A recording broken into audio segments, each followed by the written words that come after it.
शहदादपुर तालुके जे सराड़ी शहर भरिसां वर स्टॉप ते भॻल हॾनि ऐं जोड़नि खे ठाहिण जी महारत रखंदड़ उस्ताद साजन भील वटि हिन वक़्तु बि इस्पतालुनि ऐं मुख़्तलिफ़ हंधनि तां सवें माण्हू रोज़ानी जे बुनियाद ते अची पंहिंजा भॻल हॾ ठाराइण लाइ पहुचनि था। उन मौक़े ते भॻल हॾ जोड़ाइण लाइ आयल मरीज़नि KTN न्यूज़ सां ॻाल्हायो। पिणु उस्ताद साजन भील KTN न्यूज़ सां ॻाल्हाईंदे तफ़सील ॿुधाईंदे चयो त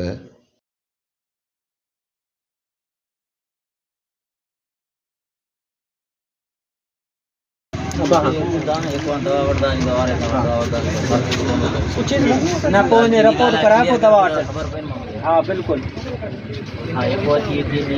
चाचे खे खणी वञूं न भाउ। हाँ मुंहिंजा बाबा ठीकु आहे वठी वञो खणी बस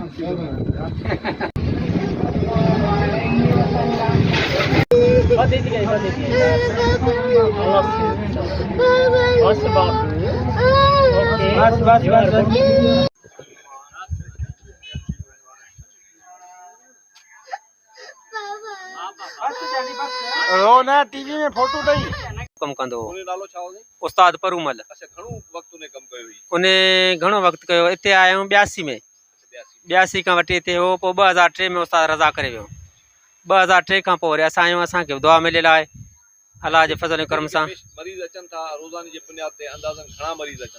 अंदाज़न जे बुनियाद सां 100 खन टिपी वेंदा आहिनि। अच्छा, छा था सम्झो त ही हेॾी सारी जेकी आर्थोपेडिक जी सर्जरी डॉक्टर ही उन खां तव्हां वटि वधीक रश बि आहे, माण्हुनि खे फ़ाइदो बि मिले थो, ऐं उन जो सबबु छा आहे? बसि असां कंदा आहियूं फ़ी सबिलिल्लाह अल्लाह जे आस्ते, ॿुधी बा, ऐं पोइ दुआ जो ज़रियो आहे। दुआ जे करे कमु थी थो वञे, यकीन बेड़ा पार आहिनि। हिन में जी अखर जीअं मल में अंग अखर हुजनि, हिन में ठाहिण में को ख़ासि को हुजे त उहो असांखे ॿुधाइजो। बसि असांखे जेका वंड मिलियल आहे असांजे उस्ताद ठोड़नि वारनि खां बिस्मिल्लाह करे हथु विझंदा आहियूं। छॾाइण वारी त रब जी ज़ात आहे। असांजो अंग अखर उस्ताद जी तरफ़ां इहो ई मिलियल आहे। बाक़ी करे सभु महबूब थो मथियो। असां छॾाइण वारी ज़ात रब जी आहे। घणा पेश मरीज़ अचनि था वटि रोज़ाने जे बुनियाद ते? रोज़ाने जे बुनियाद सां माना 100 खन अची था वञनि। हा, उन में के भग वारा आहिनि, के रगन वारा आहिनि, के सूर वारा आहिनि, के खाली आहिनि। बसि उहे पियो के वीचारा हितां चाक थींदा आहिनि, के हुतां चाक थींदा आहिनि। हा, ईंदा आहिनि इहे वीचारा खां वठी ईंदा आहिनि, किराए करे ईंदा आहिनि, के वरी अस्पताल मां कढी ईंदा आहिनि। जी जी असांजो हुनर वाल साहब खां वठी वाल साहब। अच्छा, हिते घणा मरीज़ तव्हां वटि अचनि था? मरीज़ हींअर त भला जाम अॻे घटि हो, हींअर भले हथ जी सफ़ाई जे करे हिसाब सां इन जे करे वधीक अॼुकल्ह ॿियो यकीन बि हुजे ऐं सफ़ाई बि हुजे। न ॾेखारियो, डायरेक्ट हिते आया आहियूं। हिते हींअर तव्हांखे केतिरो फ़ाइदो आहे? हा, मूंखे फ़ाइदो इहो आहे जो छा था महसूसु कयो ॼाण रखो पिया त डॉक्टरनि खां ही जेके आहिनि हॾ जोड़?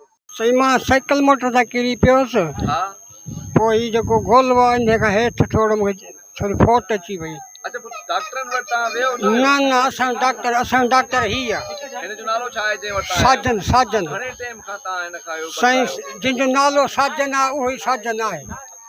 भला घणे वक़्त खां तव्हां बदिरायो पिया? ही साईं ही मूंखे ॿियो पतो आहे।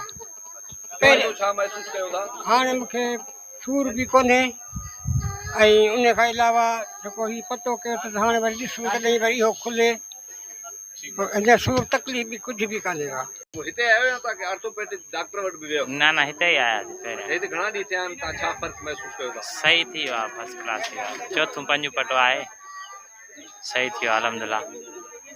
तकरीबन था 100 खां अची था। 100 खन मरीज़ उन्हनि सां तव्हांजो वर्ताव या तव्हांजी दवा महांगी सस्ती या रवैयो कहिड़ो हुजे थो? सभु कंहिं जा महांगे थी विया आहिनि, पंहिंजी दवा महांगी उन हिसाब सां। उस्ताद साजन भील चयो त भॻल हॾ ऐं जोड़ ठाहिण जे लाइ असां अलाह ते भरोसो करे खेनि पटी ॿधंदा आहियूं ऐं खेनि रब ई शफ़ा ॾींदो आहे। कैमरामैन अब्दुल हकीम मंगी सां गॾु शाद अली मंगी, KTN न्यूज़, शहदादपुर।